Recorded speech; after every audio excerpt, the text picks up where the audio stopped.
Hey Master Gardeners, don't we always tell people they need to wait till May to plant their warm season vegetables and don't try to rush the season too early? We tell them all of that, but let's talk about some of the real science that's behind all of that. So there's a reason why, and it's a chemical reaction that takes place within your plants. It's photosynthesis and also your respiration properties in your plants. And when the temperature is cooler, they're slower. But every 18 degrees that we increase the temperature, the reaction inside those cycles speed up 2 times as fast. So that's why if you plant at the proper time, you can get growth and get a producing plant just as quick as the guy that's popping it into soil that's too chilly. And besides the fact, if the soil's too chilly, it can actually stunt your plant and it slows down all those metabolic processes.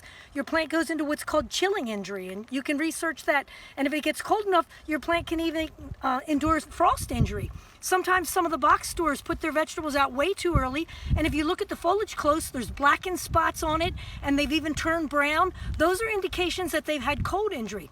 So how do we figure out these temperature things? Well, I bury a thermometer in my soil, which is what I did here.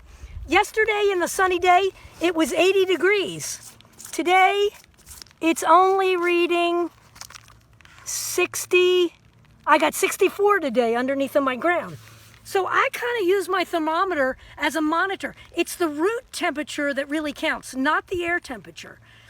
Root temperature is what we're trying to achieve. And there's all kinds of research that's been done on vegetables on what kind of temperatures they need to germinate.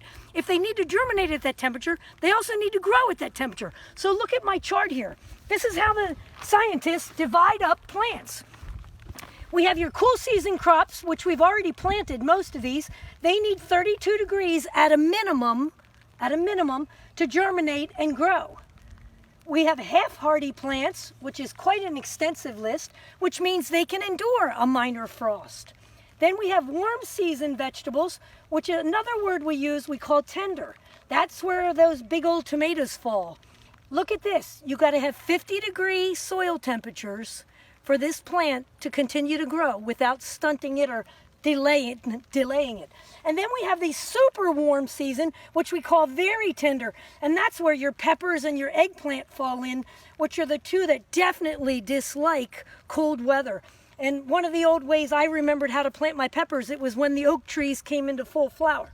So on the bottom of the sheet I say plant these tender, very tender plants after the last frost, and even a week after the last frost.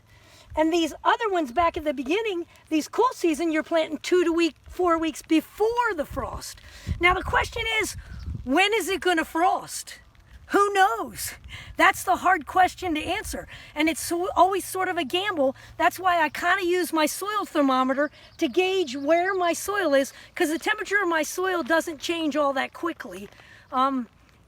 Not as quick as the air does, at least. And the science behind this, well, I already told you, right, that Q10 formula. The basis of it is the speed of the plant doubles every 18 degrees Fahrenheit. It'll actually double its speed. So even though the neighbor's planting his tomatoes, you can plant at the proper time, more like late April or May, and your tomato can whoop his.